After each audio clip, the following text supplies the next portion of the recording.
Rhodri Cadwallader, you are chasing a young man down the streets of Leith. Give me a dexterity roll. Oh, Oh, wow. Taking no prisoners. Oh my God, you are not going to believe this. That's a 0-0-1. First roll of the game. You have not even started your first day working with the new official Scottish Foley organisation, and you have already begun chasing down a small urchin with something oddly magical about him. You duck and dive between the small alleys down here in Leith. You were just on your way to work when you saw him pick that man's pocket, and you leapt after him, leaped over the trees, over the wall, down a small alleyway, and you turn into an alleyway, and you know that you've caught him. Rhodri, you know, like you were just seconds away around the corner, and you actually catch him disappearing through a wall. What do you do? I'm going to stop in the alley initially. I'm going to look around. Is anybody else there? Has anybody else witnessed this? No, it's just you, this little alleyway. Early morning, no one else around. He's just disappeared straight through a brick wall. I'm going to walk towards the wall, and I'm going to, with one finger, just push it into the wall to see if I can also pass through. Is it a visage? Is it actively fake? Give me a sense vestigia. That is 19 under 60. As you push your way through this wall, you get this feeling. It's loud. It's a wooden crate on an ancient dock. It's the smell of seaweed in the morning. It's a bright bursting light. And it's saying to you, "No, pal, you didn't come through here." You sort of pull back out again. The feeling you got as you tried to push into this was overwhelmingly strong, and it did not want you to follow. Welcome to Waters of Leith, the Playhouse's attempt to wander through the rivers of London.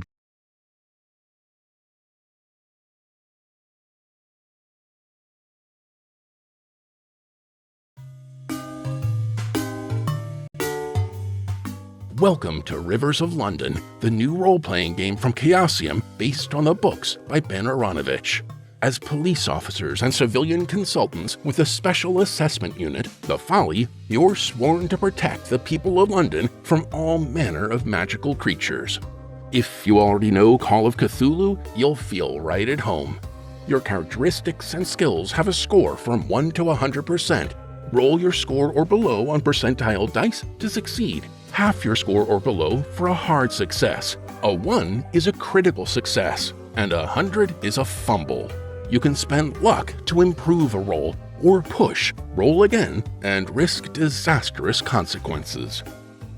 You start with a set of common skills like Navigate and Stealth, and some combat skills. You'll choose a few to upgrade and add a few expert skills like Computer Use, Occult, and Sleight of Hand. And some investigators take advantages like social connections, a signature weapon, or extra speed. Others learn magic. As a classically trained Newtonian practitioner or a roguish hedge wizard, you'll start with just a few spells. To use them, you'll need to spend magic points and pass a skill roll. Other magic users will notice distinctive tastes, smells, sounds when you cast your unique signare. If you fail your magic roll, your spell goes awry. Fumble, or push it and fail, or cast without enough magic points, and you risk serious, even fatal injury. Combat, magical or otherwise, is fast and dangerous. Damage usually ranges from 1 to 5 points, depending on the weapon and your rolls. If you take 1 point of damage, you're hurt. 2 in the same scene, and you're bloodied and impaired, but you'll recover by the next major scene. 3 damage in a scene, and you're down, incapacitated. You'll need a full day or luck to recover. 4 points of damage in a single blow is a mortal wound. You'll need medical help within the hour, a week in hospital, and 20 points of luck to survive. And 5 points in one attack is fatal. Spend 30 luck immediately, or your investigator is dead. In short, you're squishy. But remember, you can always try to flee. If your enemy pursues, it's a chase. On each round, you describe where you're going, and your GM decides how to get there, using raw speed with movement and dex, or dodging obstacles with athletics. Or maybe it's a car chase using drive. If you succeed on 2 turns before you fail on 2 turns, you escape. Otherwise, the enemy catches up and the fight is back on. Clearly, working with the folly can be stressful. You don't need to track sanity points, but you may occasionally need to pass a power roll to hold it together. If you fail, you're impaired. Any roll of 90 or more is a fumble. You may need a break, or therapy, or luck to recover. Or in some cases, you may remain impaired until the end of the case file. Stay safe out there, make the folly proud, and keep the people and rivers of London safe. I am your GM, John Hedge. I'm the backstage manager over at the Miskatonic Playhouse, and we are delighted to bring you our 2 buddy cops for the evening. May I introduce the normal host of the Playhouse, T.A. Newman. Hello. Really looking forward to this. I'm going to be playing a character I'm very excited to play. He is a detective sergeant called Rhodri Cadwallader. And he, if you can't work out the accent in any of the episodes, it's okay, no one can. It's supposed to be Welsh. And we have the enigmatic, the unknowable Lynne Hardy. Hello, and I am playing the Detective Constable Isabelle Wood. And we are going to be using the brand new role-playing game Rivers of London. This is my first time running a case file that I've just written myself, and we are setting it in the capital of Scotland, Edinburgh, a place that is near and dear to my heart. And many of the locations we'll be talking about are like just over there. So I don't know why I'm pointing. This is meant to be an audio medium. And I'm really excited to bring you through it. You've already met Rhodri, who is on his first day of work, making his way towards an ancient building sitting by the water of Leith called Ninian's Manse. Newman, would you mind telling us a little bit about Rhodri? So Rhodri is a detective sergeant. He was kind of picked up after some official police training in Wales, but he always had a little bit of an influence and became aware of the magical world. He was trained by a rather well-known individual within the Newtonian field of magic, none other than Nightingale himself. And this is a point of pride for Rhodri. He wears this like a badge. In fact, he actually, at a certain time, started to change his dress sense to reflect a certain someone, more out of fandom, a sycophantic worship of Nightingale. But he now plays it off as he thinks this is what a Newtonian practitioner should present themselves as. A Nightingale-esque character. But his time in London wasn't great, and he jumped at the opportunity when there was talk of an opportunity in Edinburgh. Isabelle, today is a big day for you. It is a big day for me, yes. Because today is the first day you're going to work not in uniform. Would you mind telling us a little bit about Isabelle, and specifically tell us how she's dressing today? Well, obviously, getting to be a detective constable is a nice step up career-wise, so she's dressing to impress because she's heard this guy's coming up from London and she's not entirely certain what to expect. So she's kind of going for the power suit, but with trousers because, you know, this isn't the 1980s. And also not the shoulder pads either because this isn't the 1980s. Isabelle was born and raised in the Scottish borders at Kelso, not too far from Floors Castle.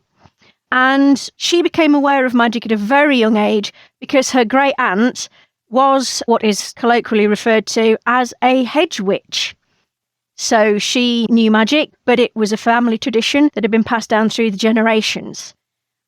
May have shared some historical starting point with the Newtonian practice, but diverged at some point in the past, maybe even older, who knows. But anyway, her great aunt taught her what she knows.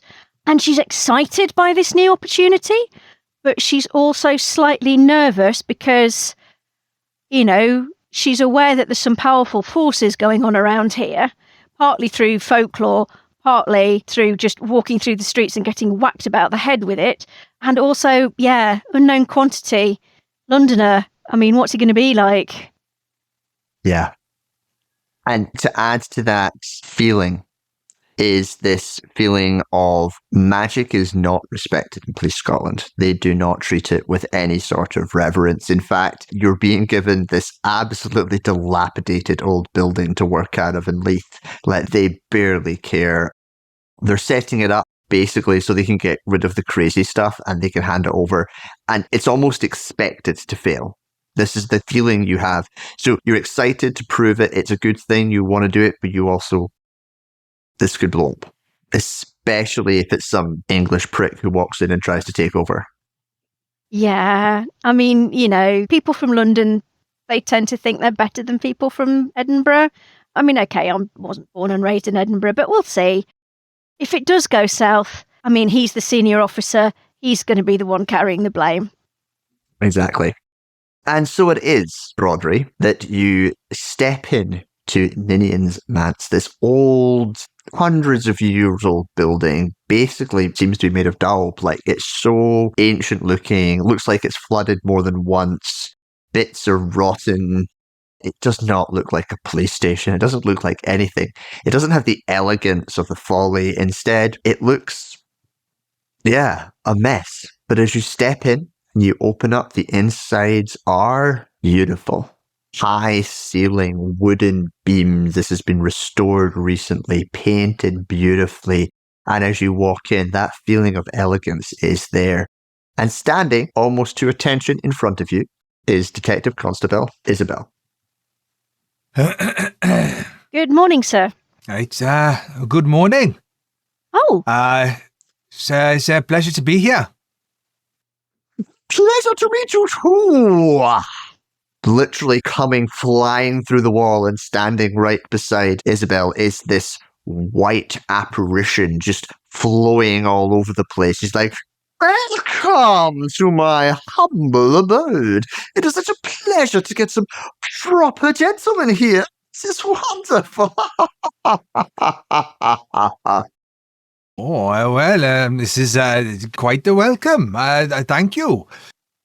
And she just shoots flying off through a wall. It's quickly gone, the laughter sort of coming past you. Ta-ta. Right, Isabelle. Yes, sir. You're not English. Oh, no. That's right. My mother would be right bloody furious if I was. Yes, sir. Sorry, right. No, I'm not English. I'm from Wales. British, not English. Is that a problem? Would you need someone English? No, sir. I was just told someone was coming from London. I just assumed, which, of course, was a mistake. A good police officer would never assume. Right, well, you know what they say about assumption, don't you? No, sir. Makes an ass of you and me to assume. Right, sir. That's what I've heard. Because the spelling, you see, ass, you, me. You see? Oh, yes, I do, sir. Yes. Yes, very good. Right. Well, it's a pleasure to meet you, Isabelle. We need to get down to business, I think. Where's the kettle? Oh, well, the kitchen's this way, sir. Right. Little cup of tea then, I think, to start the day. I think you get within 5 seconds of the kettle boiling. And that's when the phone rings. Of course. Phone's ringing, Isabelle. I'll go and answer it then, sir. Right. It is Sergeant Nogach from the Specialist Crimes Unit, who, you know, Isabelle is basically sort of in charge. They want you on the Royal Mile as soon as possible. Big things going down. Incredibly important. They need you as fast as you can get there. Neither of you presently has a vehicle requisitioned, and so it is just the two of you and 2.5 miles across town to get as fast as you can.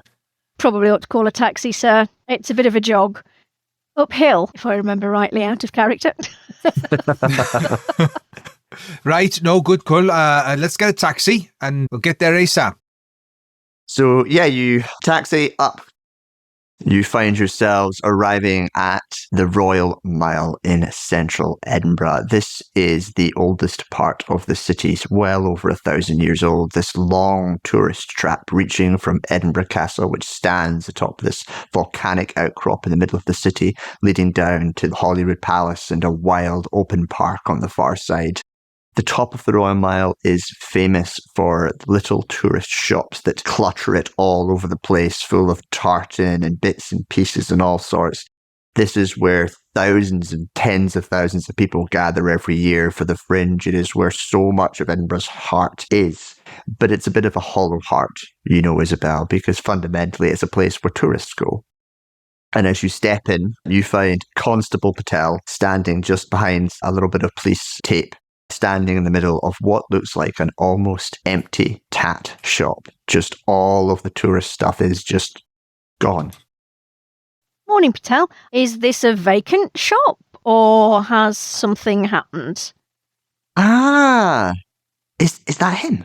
It is, yes. PC Patel, this is DS Rhodri Cadwallader from London. Rhodri Cadwallader. Cadwallader. Absolute pleasure to meet you. Patel, was it? Hi, Constable Patel, Special Investigations. Yeah, they say this one might be, well, one of yours, or at least they're dumping it on you. Sorry, sir. That's all right. Has it been confirmed as a falcon, or is it suspicion? No idea. All of the tourist crap is just gone. None of the CCTV shows anyone taking it. It's worth quite a lot, but just sheer bulk versus pound on the market. I mean, this is one of the weirder crimes I've seen, honestly, so I think they're giving it to you as a bit of a joke. Right, I see. Well, it's going to make a difference from all the hen and stag parties getting drunk and causing problems. The shop assistant came in this morning. She said that everything was gone.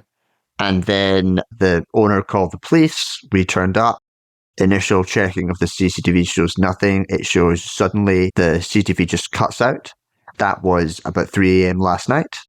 And we don't have anything since that, really. The CCTV on the street doesn't show anything coming in or out. It's a complete dead end. I don't know what to tell you. The CCTV, right? Is the item still in the shop when that cuts out? Yeah, I mean, you can review it yourself. We've got it in the back. The shop assistant is called Yvonne, and the owner is called Sasha. These are the contact details. The owner's apparently not here today, but she lives fairly close by. Right, well, thank you very much, Patel. You're welcome. I was to stay here until you'd arrive. Are you happy to have secured the scene? Absolutely. I'll have black coffee, please. 1 sugar. Detective Constable, what about you? What you having? It's not really appropriate to ask the uniforms to go on the coffee run, sir. What? Don't be... Patel, you don't mind, do you? Getting a drink, do you? Ooh, this is definitely a social role. Go for it, Newman. Okay, right, let's have it. Oh, it's a 34/30. Oh, do you want to spend that luck, though? Is it worth spending luck to get the special investigations lot on your side by not insulting them the first time you meet them? It's not just a coffee, is it? This is a diplomatic event. I would say so if I was GMing, but I'm not, so I'm going to shut up. I think I am, because it's first impressions, it's first relations with the Special Investigations Unit, and I want Patel to be a pal. Pal-tel. Oh, may you be forgiven. And it's at that moment, Patel just begins shaking her head. No, I don't. And the tape is pulled up, and in walks a tall, intimidating woman. And she sort of looks at the two of you and says, and then spits on the ground. You're the new Folly. Yes, Mom? That's right. Lovely to meet you. Oh, this is a joke. I can't believe we're doing this. Okay, this is the new Falcon case. If you got the site, Patel with me. And Patel just jumps and runs out. You've got the scene? That's right. We've got the scene. Yes, Mom. And then she just turns around and just walks back out again, shaking her head. And she walks away. Isabelle, you, of course, recognize the very, very well-known and very, very intimidating Sergeant Nogach. I'm trying not to show my fear. She doesn't... It's not that she doesn't believe in magic. She's very unimpressed by magic. You hear she did once punch a fey creature so hard they can't do magic anymore. That's the rumor. Wow. Yeah, I am definitely doing my best to hide my terror. As Nogatch starts to walk off, obviously I don't know that's Nogatch, but I might have suspicion. I might just lean over to Isabelle. Isabelle? Yes, sir. Who's that? That's Sergeant Nogatch, sir. Right, I see. I'm starting to get the impression that we're not very popular around here. That would possibly be the correct impression, sir. Right, well, we need to make ourselves popular, don't we now? Yes, I think we probably do, sir. Well, we have this shop. We have a number of trinkets and holiday items that are missing. Bit of a financial value there. We have a CCTV that cut out at 3 a.m. We have a Yvonne. And we have a Sasha. I think we start with the CCTV. How about you? Well, sir, I think we probably ought to see if there's been any magical activity here before we review the CCTV footage. That is the protocol, isn't it? An initial vestigia assessment? Perhaps I'm thinking we start with an initial vestigia assessment. Detective Constable, let's do a initial vestigia assessment, I think. Did someone get me a black coffee? You didn't get the memo about not asking the female staff members to make you coffee, sir? Oh, I'm sorry. It wasn't. I was asking anybody, but I'll bear that in mind. Thank you, Isabelle. Very good. Would you like being called Isabelle or Izzy or Bella or Wood or Woody? Definitely not that, sir. Isabelle is fine, thank you. Isabelle. Very good. Very good. Lynne, you're giving me a sense vestigia. Well, I actually rolled 61 over 60. I'm waiting to see if my superior officer is successful before I consider spending a point of luck to turn that into a success. Oh, yes. I've rolled 13 under 60. Oh, hard success. In that case, I'm saving my luck for later. Isabelle, you've done this a number of times, but for whatever reason, I think maybe you're at the front of the shop. And so maybe you're getting the image of a ship and maybe you're feeling a little drunk. But I think what's happening here, Rhodri, is that as you head in, you get a lot more.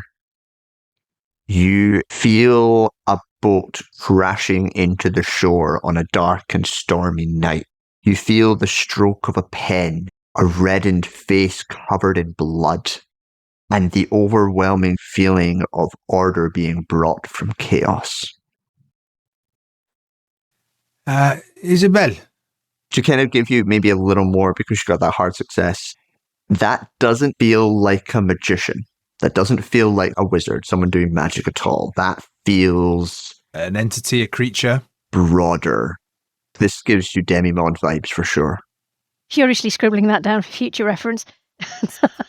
Yes, Isabelle is standing there with her police notebook and pen, writing down whatever he says in respect to this. Yeah, Rhodri will kind of be standing there and just saying it just quietly enough for Isabelle so that nobody else, not that anybody else should be on scene because we've secured the scene, but just in case anybody's listening. I have potentially this morning seen a young man blend through a wall, so caution is high. That doesn't ring any bells with you, does it now, Isabelle? No, sir, no, it doesn't. Doesn't feel like a practitioner now, does it? Well, I didn't get very much other than feeling slightly drunk and you know, an image of a ship, so I'll take your word for it. Were you out last night, were you, Isabelle? No, sir, it's just, let's just say that Sergeant Nogatch unnerves me slightly, so not on my best detecting at the moment. Yeah. No, you're doing a fantastic job, Isabelle. I think you're doing a fantastic job. Right. Is anybody getting the coffee, or...? There's a coffee shop 2 doors down, sir. Shall we go and get one first, and then you'll be set for the day? No, I don't want to interrupt the investigation. I was just curious. I didn't know if it was passed down the line or that. Then what we're going to do is we're finally going to see, after all of that, Rhodri sat at a table with a Starbucks coffee in hand, interviewing a young woman. This is Yvonne. She is one of the shopkeepers at the shop, and she's the one who was meant to be opening up this morning. So she found the rest. It is now just about midday. You're sitting with your coffee, and you're sitting interviewing Yvonne, probably in a coffee shop right beside the crime scene, if you will. Excellent. Yvonne, thank you very much for sitting down with us. I'm glad you've got yourself a drink there. This is Detective Constable Isabelle Wood. I'm Detective Sergeant Rhodri Cadwallader, but you can call me Rhodri if you like. I've got a few questions to ask you, and Isabelle might have a few questions to ask you as well. Firstly, is there anything you can tell us about the events last night? Yeah. So I was coming in early because we were doing this new thing, which was places around Edinburgh. We brought in all these magnets and they made these new designs, and the boss wanted me to set them all out so it looked a little bit like all the different landmarks around Edinburgh. And we were going to do this brand new display. But then I opened up and it was just all gone. Like all these boxes just pulled apart and all the miniatures and all the statues and all these new things that we just bought were just all gone. I called the boss and then I called the police and then there was lots of questions and they reviewed the CCTV. I guess someone stole them. I don't know how they got in though. It's all very weird. Oh, well, we're not sure quite yet. We're following a few different leads. Yvonne, what time did you start work this morning? What time did you get in? I got in at 6 a.m. 6 a.m.? So there was no sign of anyone breaking in? The door was still locked? Everything was otherwise? You'd left it the night before? I take it was you that locked up the night before? No, that would probably have been Sasha. She's the boss. She locked up last night. Today's her day off. She won't like this. No, there was no sign of, what do you call it, forced entry? That's the one, yeah. There is a back door, but the back door doesn't go anywhere. It literally, it opens up and it's a story down. You can't get up. Maybe they had a ladder or something, but it's bolted shut because of the big drop, so we don't really use it. Was that bolt on this morning when you came in at 6 o'clock? Didn't check. Maybe. We could just check now. Don't you worry about that. Now we're here. We'll have a look at that. And then, of course, there's the safe. Go on, Yvonne. Well, when we checked the safe, it was empty. Oh, no, that wasn't mentioned in our initial report. What do you mean it was empty? I understand the term empty there, Yvonne. What I mean is, did you go in and see, where is the safe? Where exactly is it in the building? The safe's in the back. I don't think there was, I don't know, but normally it's not emptied until Monday. And so, there'd have been 15, 20k in there, but it was lying open when did no one say? No, they didn't. No, they didn't. But that's okay. It might have been written down and lost in transit. We understand there's a bigger... the priority is your safety here, right? Trying to, just professionally move away from another police officer not doing their job on that one. Yeah, give me a... Profession role? Covering someone else's role? This is a read person. Ooh, do we both get to have a go? Yeah. Come on, blue dice, otherwise I'm going to have to swap you for the green dice. Oh, that's a success. Oh, I've got another one. Newman, you're hogging all the spotlight. Can you stop rolling critical successes, please? Sorry. In my critical success, GM, can I suggest something then? Yes. Because I actually kind of wanted to play Rhodri as the kind of person who would push Isabella to do more and sit back. I just got carried away trying to do my Welsh accent, which, if you haven't been able to guess by now, is a Welsh accent most of the time. It's not too bad, actually. Thank you.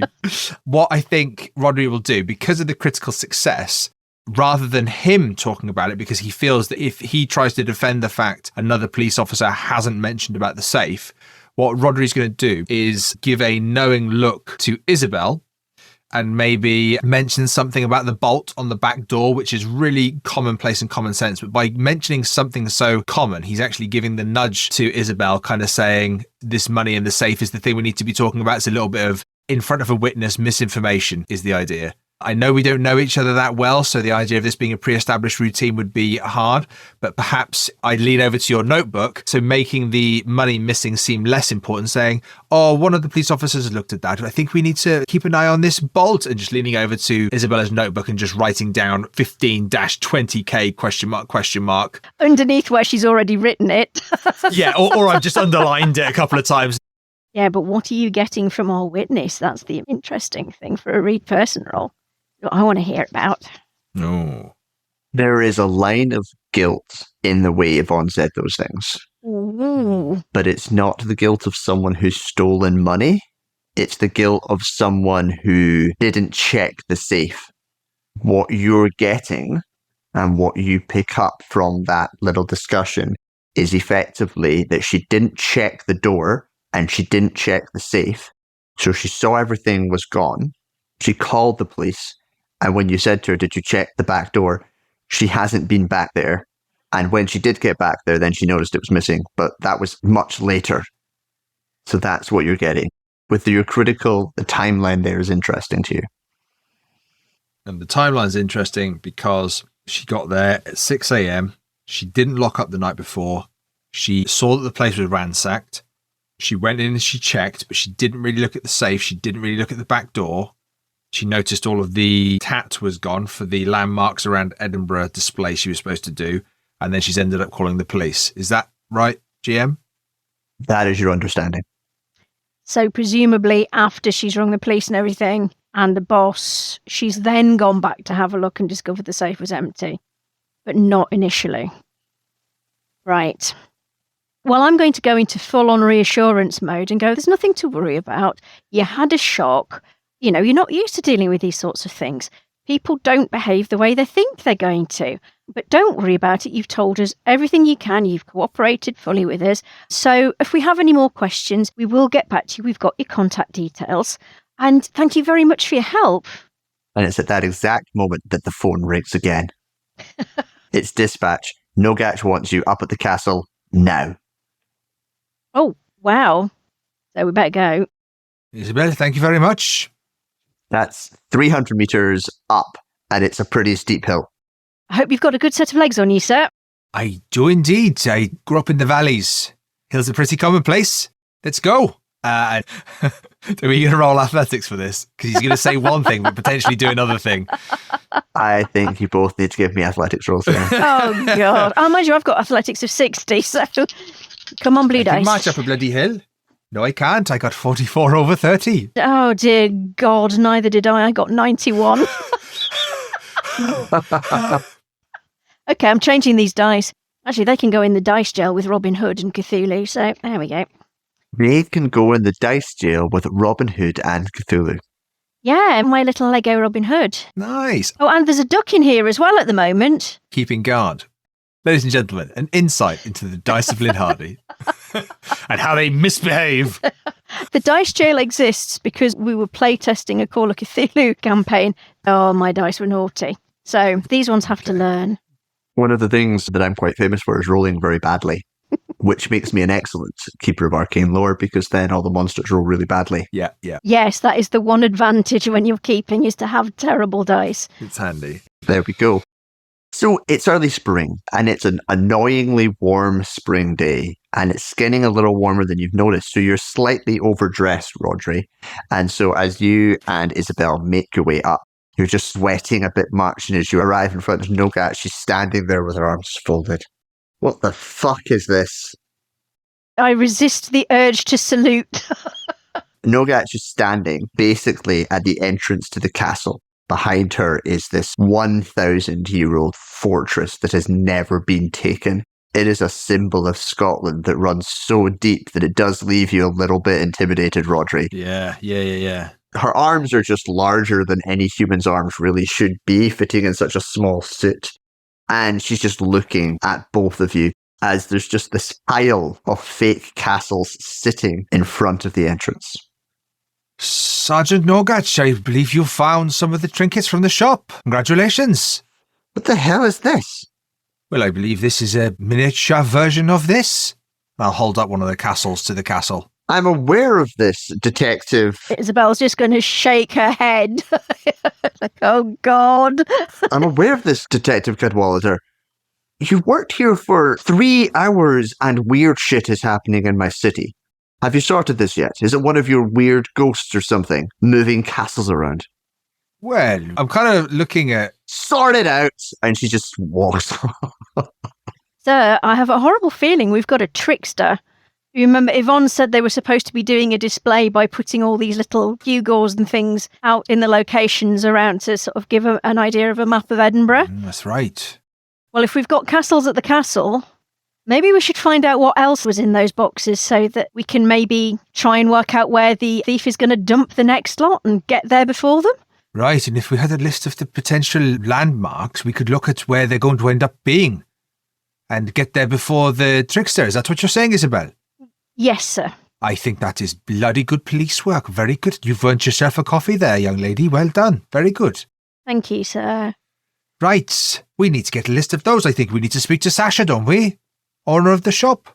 Or we could just ask Yvonne, seeing as we know where she is. Or we could just ask Yvonne. She's back at the coffee shop. You did just let her go. Oh, yes, good point. You will almost certainly have her contact details, though. I'll give her a ring, sir. Just you bear with me. Right. Whilst Isabelle's giving a ring, am I picking up any vibes here? If I sense the vestigia, they've obviously been dumped here. I'll give you another sense vestigia. Thank you. I'm looking for confirmation on what we felt before. I'm really sorry. It's a 6. Under 60. I don't want to play with Newman anymore. Said all my friends throughout my entire life. I quit. Can I quit? But you know, Hedge, when it comes to the good rolls, you know I'm going to fluff them. Oh, yeah. Oh, yeah, we know. You know it. We know. Yes, this is the same energy. And with that hard success, again, for one thing, you're sure. For two, you're a Terry Pratchett fan. And he's very famous for his theory of boots. The theory of boots is effectively that if you have a thin pair of boots, then you can feel your way through the city. And there's also a socioeconomic element to it, which is a poor man spends more on boots because he has to buy new boots regularly, whereas a rich person buys $100 boots and they can wear them for the rest of their lives. But it's that feeling of boots and the feeling of connection to the cobbles under you that you're reminded of in this moment. And the stroke of the pen, something signed, and these cobblestones. It doesn't make sense, but it's on the edge of making sense. You can feel it through your boots, which is a weird feeling for a city you've never been in. As Isabelle is on the phone, even if she's busy talking to someone, I will, without even looking at her, be saying, Isabelle, it's on the tip of my tongue. The stroke with the pen, you see the cobblestones. That's what it is, castle to castle, you see? Same as before. Isabelle, just kind of like phone cradled, trying to make notes, is kind of doing the thumbs up. Edinburgh Castle, Hollywood Palace, which is the other end of the mile. You've got the Royal Yacht Britannia, which is parked down in Leith. And you've also got the observatory on Carlton Hill.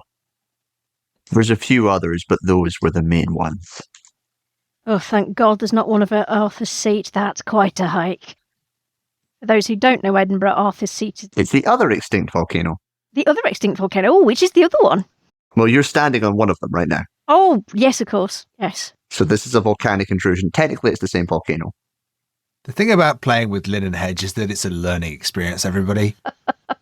Welcome to learning time with Lynne and Hedge. Actually, that's really interesting. Thank you for that, because I really like that. That's the kind of stuff I'm going to tell my kids. Well, the last time I was at Arthur's Seat, funnily enough, was New Year's Day after we'd spent New Year's Eve at my friend's house on Leith Walk. This was a very, very long time ago. So this is bringing back a lot of memories for me. Excellent. Well, my son is called Arthur, so it seems like an appropriate place to go. And make him march up there just to go, this is Arthur's Seat. Let's go home. So the closest one is definitely at the bottom of the mile, which is, weirdly enough, a mile away. is that the Royal Yacht Britannia? No, sir, that's Holyrood Palace. Hollywood Palace, right. Holyrood Palace, sir. Is it not Hollywood Palace? No, sir, it's Holyrood. Well, it sounds a lot like Hollywood, don't you think? I'm aware they're different places. Is that a coincidence, do you think? There's going to be some discreet eye rolling at this point. It's good fun playing someone who's a bit of a buffoon. Playing, he says. How dare you, Lynne Hardy? You know I love you.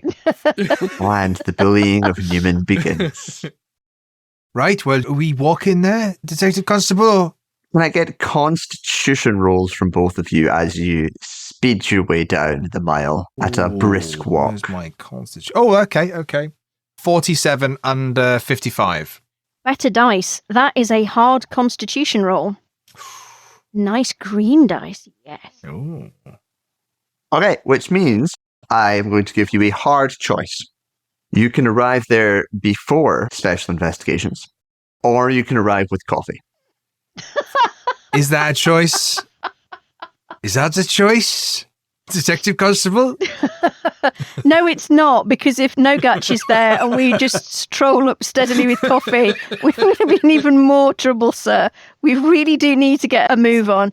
I'll take you for a coffee afterwards, but I think we need to get there, sir. Exactly what I was thinking. Right, straight there. We can get fancy coffees afterwards. Holyrood Palace sits at the bottom of the mile, a literal mile away from the castle. And it's also the home of the Scottish Parliament, which leads out onto Arthur's Seat that we were just talking about. It's a genuinely beautiful part of the city. The Parliament itself splits opinion. It looks beautiful from above, but from the angles you're looking at, it's this weird modern thing with odd shapes, and it looks like it's meant to look organic, but sort of fails. And Rhodri, you don't understand why the hell the Scots would bother with this thing. It looks so weird and odd to you.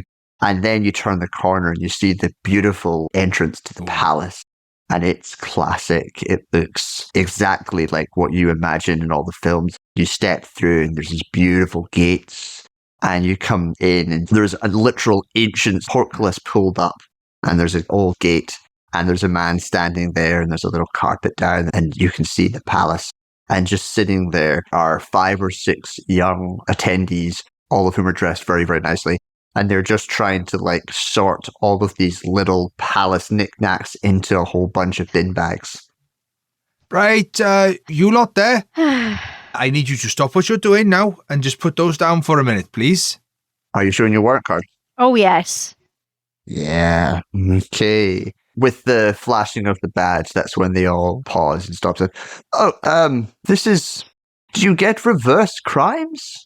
Someone has just left all of these palaces down. We assumed it was some kind of Republican protesters. They've been causing all sorts of mischief. Right, we are currently investigating a particular... Pranks, sir. Pranks, and this is very much in line.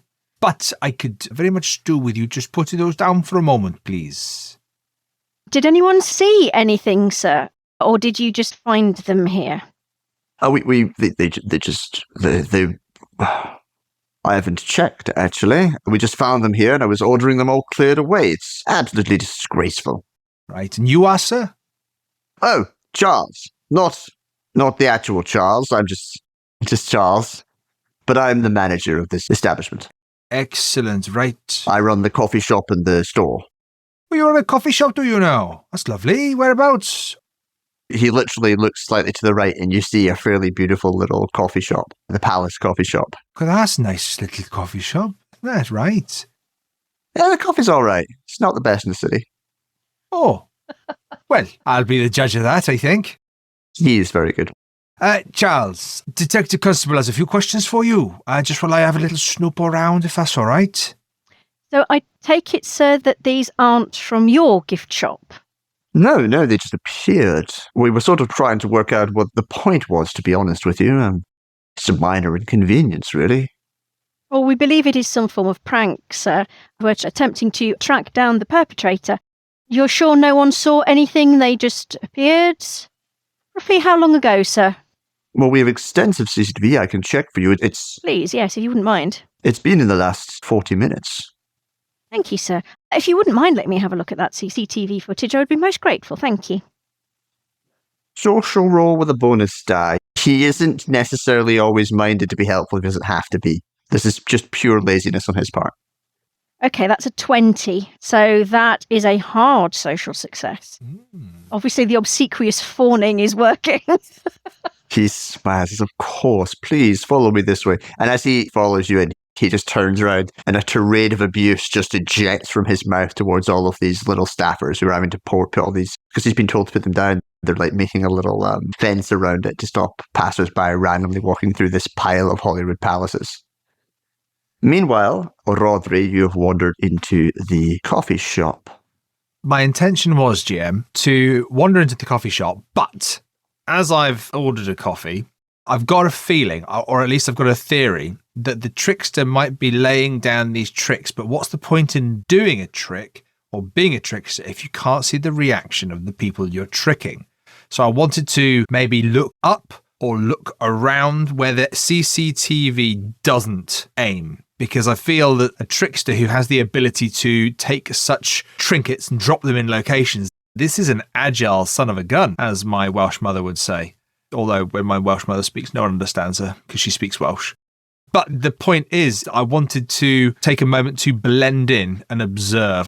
I don't know whether that is an observe role or if it's a stealth role or what it would be. I'm not asking for a specific role, GM, just whatever you think, but that's the intention.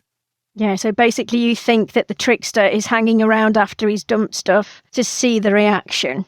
What's the point in being a trickster unless you can enjoy the fun? It's very true. Take a stealth roll.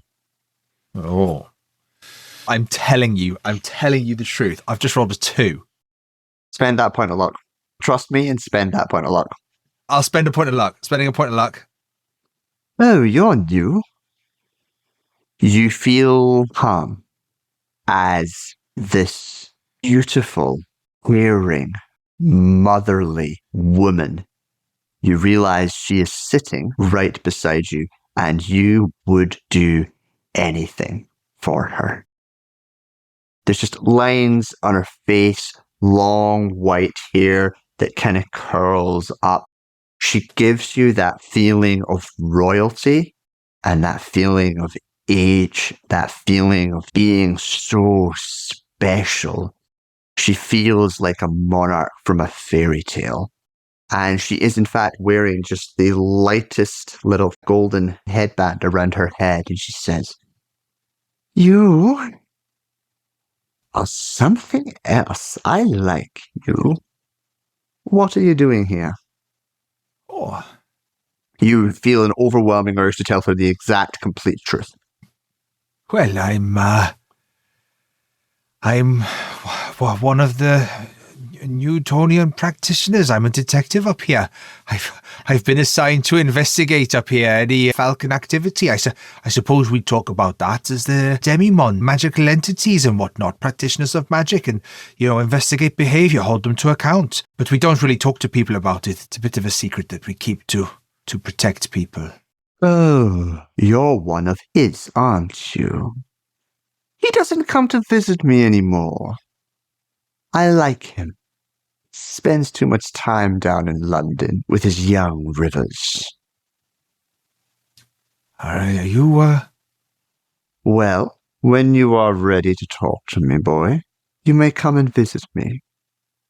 Oh. I live in Queensbury. Queensbury, right?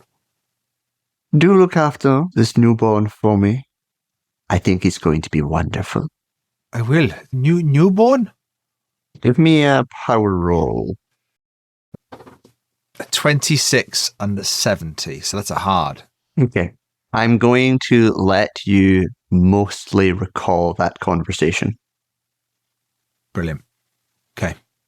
When you shake your head and wake up, it's like you were swimming through glass. Like, wow. You heard Peter once explain to you what being around Thames was like. Yeah. I'll probably be in some level of shock and processing until Isabelle gets back to me, most likely. And also, I'm imagining that they're not very fast at making coffee either. Yeah, you've got this place down to a T, but well done. Isabelle, you head off into the... it's a slightly longer journey because you have to go into the actual palace itself, turn around, then you have to go through a proper security door. Like, the facade of this ancient building comes away, and actual, like, heavy, high-quality security is in, and there are techs kind of running around everywhere, unscrewing things, arguing. There seems to be some kind of commotion going on. You get the feeling of an anthill that's been disrupted. You find that the manager who you thought was in charge of things is in fact just a very lowly customer service guy in a room full of professional security men, and he is pushed to the side as he tries to explain that you're the police. They kind of look you up and down, but eventually nod. And you spend 5 minutes trying to get them to give you some information before they admit to you that about 45 minutes ago, suddenly all of the cameras just basically exploded. Ah, yes, that makes perfect sense. Yes, we believe the perpetrator has some form of feedback device that's causing problems with CCTV footage.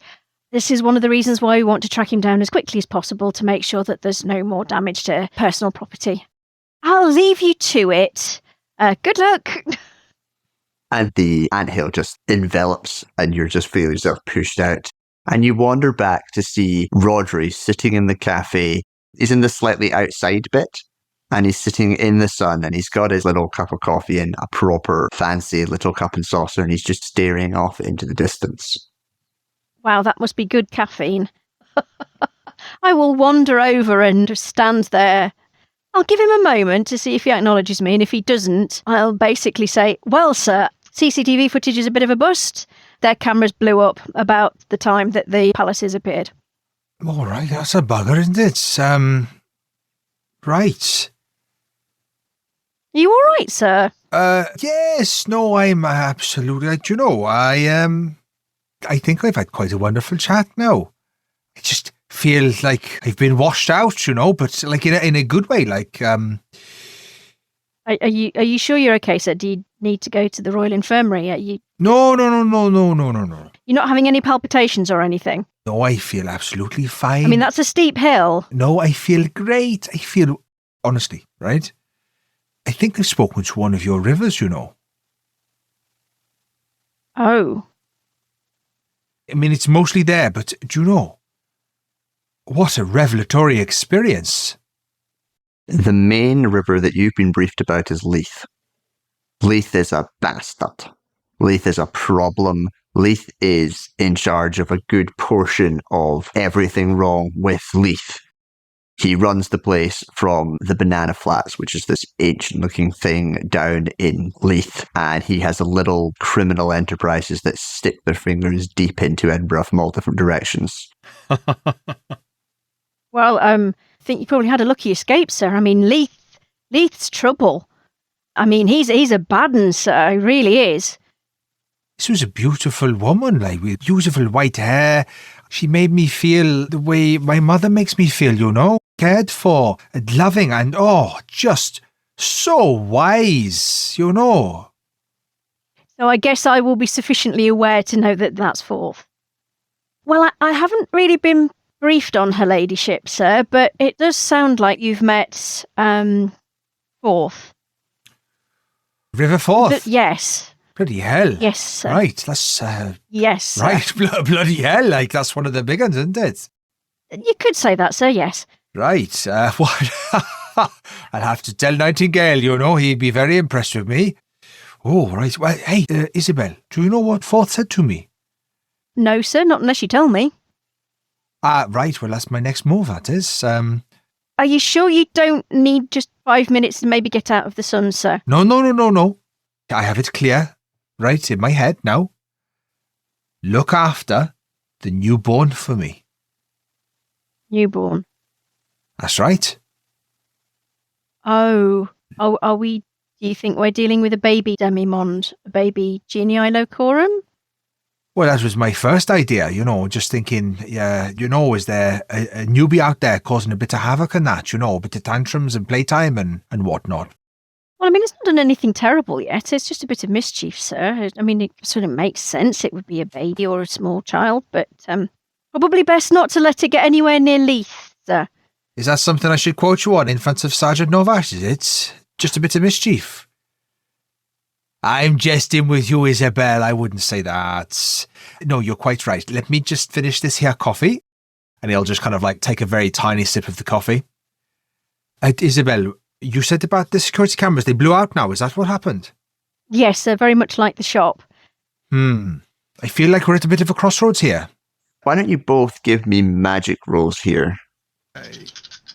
Well, that would be a 12, so that's a hard success. These are much better dice. I'll keep the blue ones for when I'm GMing. Isabelle, I'll let you have this thought because no way, Newman. Again. No, yeah. I love buying weighted dice. It is normally only practitioners who blow out cameras. There's something bothering me, sir. Would you like me to get you a coffee as well? No, thanks. I prefer tea, especially from here. But, well, I mean, during training, Right. I was led to believe that it was really only, like casting spells that destroyed technology, things like CCTV cameras, not the genii locorum and other members of the Demimonde. They have their effects, but they don't have the same effect on technology as casting a spell would do. So I don't quite understand If this is a baby Demimonde, baby Fae, why are the cameras blowing out? Do you know, Isabelle, that's a bloody good point. Practitioners have a much more chaotic, destructive approach in their casting of magic with technology, but Genia Loci and such, they have a much more like aversion to presence on such technology. So It's just a conundrum. I understand. I see where you're going with this. Well, I don't see where you're going with this, but I see the point you're making here. And you didn't spot anybody else when you were here, just her ladyship? I'm afraid when your attention is on her ladyship, your attention is very little else. It's a very much an all-consuming experience, it is. I'm afraid I wouldn't know, sir. As the two of you begin pondering on that point, we're just going to pull the curtain on episode 1 of Rivers of London. I'm very happy with how we're progressing here. I hope it's a lovely little mystery, and I'm excited to see what you do next. It is. Really good fun. Excellent. I'm trying to keep my GM and editor's head off so that I'm not going, but they shouldn't be flying out cameras if it's this. I'm trying to let myself be led. Lynne, I'm glad, because that's a plot point, and I knew I had to give it to you. Hedge, as someone who didn't literally write the book, I'm really enjoying it. I think this is great fun. Really enjoying it. Really enjoying it. It's really good fun, thank you.